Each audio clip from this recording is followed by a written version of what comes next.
Selamat datang di Putri Nabila Bercerita. Channel ini berisikan video konten kisah menarik.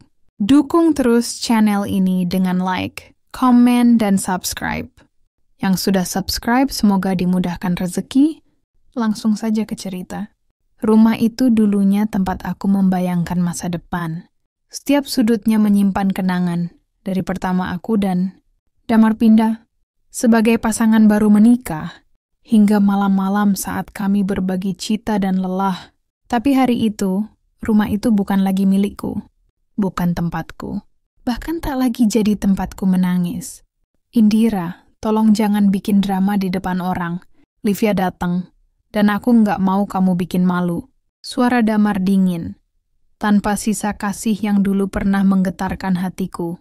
Aku menatap suamiku yang berdiri tegap di sisi perempuan asing yang dari ujung rambut. Sampai kaki dipenuhi merek-merek mahal. Livia, wanita, kayak yang jadi selingkuhannya. Usianya lebih tua dariku, tapi wajahnya ditopengi rias mahal dan operasi kecantikan.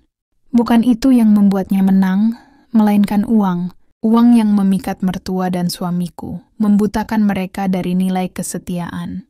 Jadi setelah bertahun-tahun aku dampingi kamu dari nol, kamu buang aku cuma karena dia lebih kaya?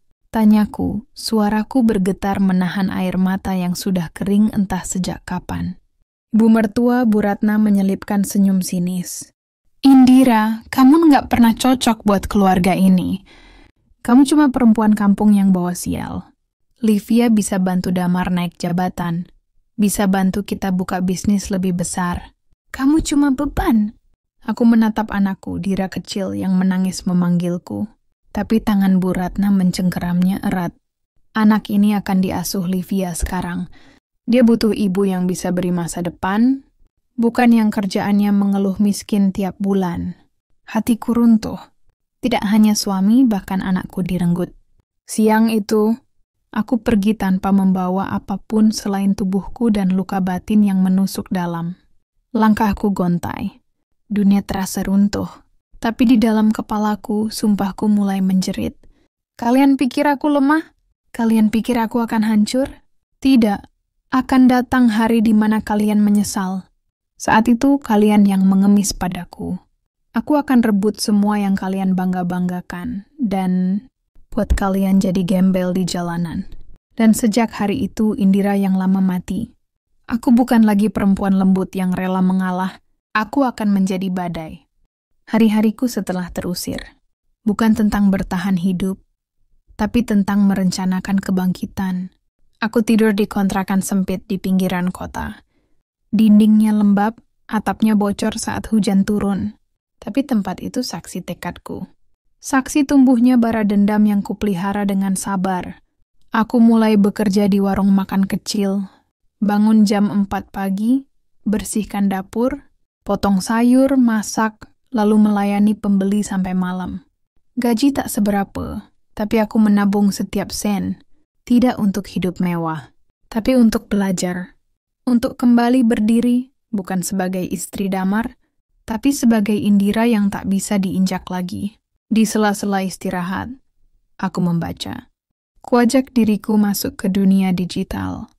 Marketing, jualan online, bisnis kecil-kecilan. Ponsel bekas yang kubeli dari hasil menahan lapar, jadi jendelaku ke dunia yang lebih luas. Aku belajar cara promosi, cara membangun brand, bahkan cara jualan tanpa modal besar. Sampai suatu malam, ide itu datang. Kenapa aku tidak jual sesuatu yang aku tahu? Makanan rumahan. Resep yang aku masak setiap hari di warung. Tapi dengan cara modern. Aku mulai jualan sambal dan frozen food rumahan lewat media sosial. Kecil-kecilan dari dapur kontrakan dengan kemasan sederhana. Awalnya sepi, tapi aku tak menyerah. Setiap malam aku evaluasi. Pelajari kompetitor. Cari tahu keinginan pasar. Aku bahkan nekat kirim sampel gratis ke beberapa food vlogger kecil. Sebagian mulai melirik. 2 tahun kemudian, akun Instagramku punya ribuan pengikut. Pesanan datang dari berbagai kota. Aku menggandeng ibu-ibu tetangga untuk bantu produksi. Aku daftarkan brandku ke Haki. Dari 1 menu jadi 5, dari 5 jadi belasan. Aku tak hanya berdiri kembali, aku berlari. Sampai suatu hari saat membuka pesan masuk, aku melihat nama yang tak asing, Livia Nandira. Isi pesannya hanya satu kalimat. Kamu Indira yang dulu istri Damar, bisa kerja sama dengan usahaku? Kita buka cabang bersama. Aku butuh partner yang ngerti produksi makanan. Aku terdiam, tangan menggenggam ponsel erat. Mereka tidak tahu aku yang mereka buang. Sekarang berdiri jauh di atas mereka. Tapi belum saatnya menunjukkan wajah. Belum saatnya mereka tahu bahwa gembel yang dulu mereka usir, kini jadi pengusaha sukses. Balas dendam terbaik bukan yang datang cepat, tapi yang datang saat mereka butuhmu, dan kau tolak mentah-mentah. Dan aku belum selesai. Namaku makin dikenal di kalangan UMKM kuliner. Brand Dapur Indira jadi bahan pembicaraan. Bukan cuma karena rasanya, tapi karena ceritanya. Tentang seorang wanita yang bangkit dari keterpurukan. Banyak media menuliskan kisahku, banyak undangan seminar, bahkan investor mulai mendekat. Tapi aku tetap tenang. Karena tujuan utamaku belum tercapai. Melihat Damar, Livia dan Bu Ratna jatuh. Seperti mereka menjatuhkanku. Suatu pagi, aku dikirimi tautan artikel dari seorang kenalan lama. Judulnya membuatku berhenti mengunyah sarapan. Bisnis properti milik keluarga Damar Pratama terancam bangkrut. Tiba-tiba napasku terhenti. Itu bisnis yang dulu mereka sombongkan, yang dibiayai Livia lewat koneksi elitnya. Ku klik artikel itu, terlihat foto Damar, lebih tua dari usianya, wajahnya kusut. Di sebelahnya Livia berdiri dengan ekspresi tegang. Rupanya proyek properti mereka terjerat utang, dan investor utama mereka menarik diri karena kasus penipuan. Nama yang menyeret nama Livia. Aku tersenyum tipis. Karma memang tidak pernah salah alamat.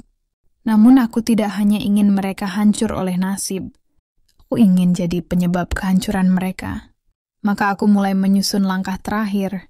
Aku kirim orang kepercayaan untuk berpura-pura jadi calon investor besar, mengaku ingin menyelamatkan bisnis mereka dengan syarat.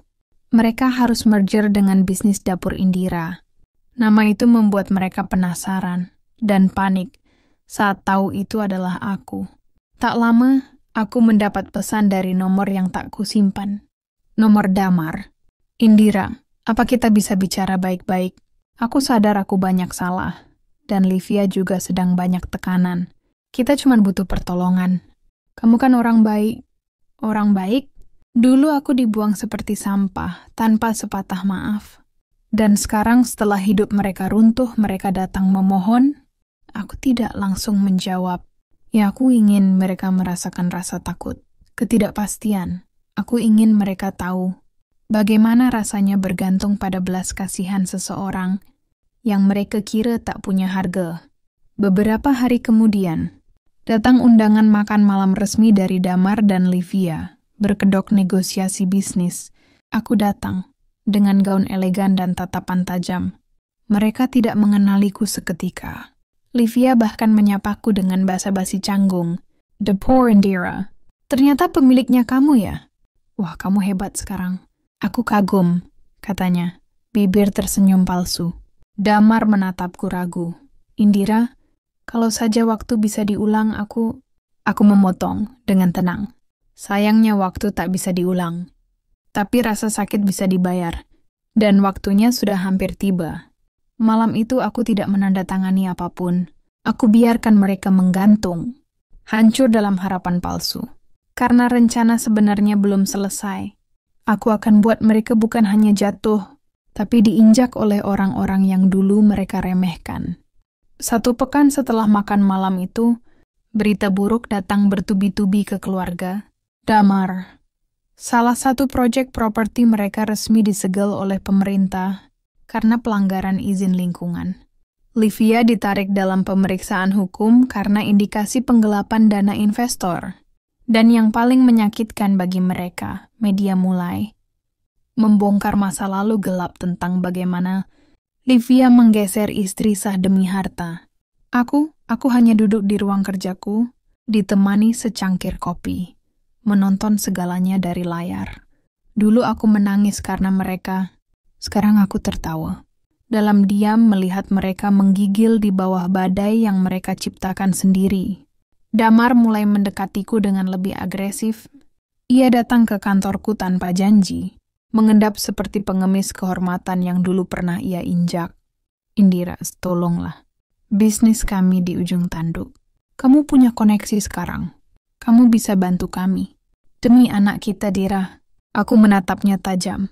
Anak, kau ingat anak kita setelah bertahun-tahun kau renggut dari pelukanku? Damar tertunduk. Suaranya mengecil. Aku salah, aku akui. Tapi Livia yang mengatur semua itu. Aku cuma pengecut. Bentakku membuatnya tersentak. Kamu bukan hanya pengkhianat. Kamu juga pengecut yang butuh wanita kaya untuk hidup. Dan sekarang, kamu butuh mantan istrimu yang dulu kau buang demi jadi gembel kaya instan. Aku tidak memberi belas kasihan. Aku bahkan sudah siapkan pukulan terakhir. Aku memborong saham dari beberapa investor yang pernah dirugikan Damar. Dengan nama bendera lain, aku dan timku mengambil alih proyek-proyek yang dulu mereka banggakan. Perlahan, satu persatu bangunan mereka kuambil. Ibaratnya, aku tidak hanya menghancurkan rumah. Aku membangunnya ulang di atas nama baruku, tanpa mereka tahu, sampai akhirnya mereka benar-benar kehabisan napas. Rumah mewah mereka disita. Mobil-mobilnya ditarik leasing. Livia kabur entah kemana setelah diceraikan diam-diam oleh Damar demi menghindari tanggungan utang. Dan Bu Ratna terlihat di sebuah video viral sedang marah-marah di pinggir jalan karena diusir dari rumah kontrakan akibat tunggakan. Aku melihatnya semua. Bahkan diam-diam, aku yang membayar wartawan untuk menyebarkan aib mereka. Bukan untuk sekadar balas dendam, tapi untuk pelajaran. Jangan pernah injak seseorang hanya karena ia tampak tak berdaya. Satu malam Damar datang lagi, tapi kali ini tak di ruanganku. Ia duduk di depan toko kelontong kecil, mengenakan baju lusuh, menatap kosong jalanan. Aku hampir tak mengenalinya. Matanya sayu, rambut berantakan. Seseorang memintanya minggir, menyangka ia gelandangan, dan aku berdiri di seberangnya. Elegan, tegak. Dulu aku menangis di depan pintu rumahmu. Sekarang kamu duduk di depan toko orang lain, berharap diberi sisa. Kataku pelan. Ia menatapku. Tidak lagi dengan marah, tidak dengan kebencian, tapi dengan penyesalan yang sudah terlambat. Pagi itu langit cerah. Tak ada lagi tangis di balik awan seperti bertahun-tahun lalu saat aku diusir. Aku berdiri di depan sebuah gedung 3 lantai bertuliskan Dapur Indira Center, pusat pelatihan dan produksi UMKM kuliner yang kini telah menjangkau pasar ekspor. Para wanita yang dulu hidup susah sepertiku kini bekerja bersamaku. Bersinar bersamaku. Tapi bukan keberhasilanku yang paling membahagiakan. Yang paling menyembuhkan adalah melihat luka yang dulu kurawat berubah menjadi kekuatan. Melihat anakku, Dira, kini kembali ke pelukanku setelah Damar tak mampu lagi menghidupinya. Pengadilan memberiku hak asuh setelah Damar tak bisa membuktikan kestabilan hidup. Dira tumbuh jadi gadis pintar, dan ia tahu semuanya. Kenapa dulu ayah ninggalin kita, Ma? Tanyanya suatu malam. Aku mengelus rambutnya. Karena saat orang dibutakan harta, mereka bisa kehilangan yang paling berharga. Tapi yang penting sekarang, kita punya satu sama lain. Damar, ia sekarang tinggal di rumah singgah, dibantu oleh sumbangan dari orang-orang dermawan. Ironisnya, salah satu donatur bulanan lembaga itu adalah aku sendiri. Ya, aku memberi dia makan tanpa dia tahu. Bukan karena aku lemah, tapi karena aku sudah menang. Memberi belas kasihan bukan tanda kekalahan, tapi tanda bahwa aku sudah jauh lebih tinggi dari mereka. Bu Ratna pernah datang mengemis padaku, mengaku sakit dan tak punya biaya. Aku bantu, sekali tanpa nama. Tapi setelah itu, aku biarkan dia hidup dengan semua arogansi yang dulu ia telan bulat-bulat. Livia, setelah ditinggal Damar, ia dilaporkan oleh investor dari luar negeri asetnya habis. Terakhir ku dengar, ia tinggal di apartemen kecil dan menjual perhiasannya satu-satu. Dunia ini bulat. Dulu aku berada di titik terbawah, diinjak dan disingkirkan.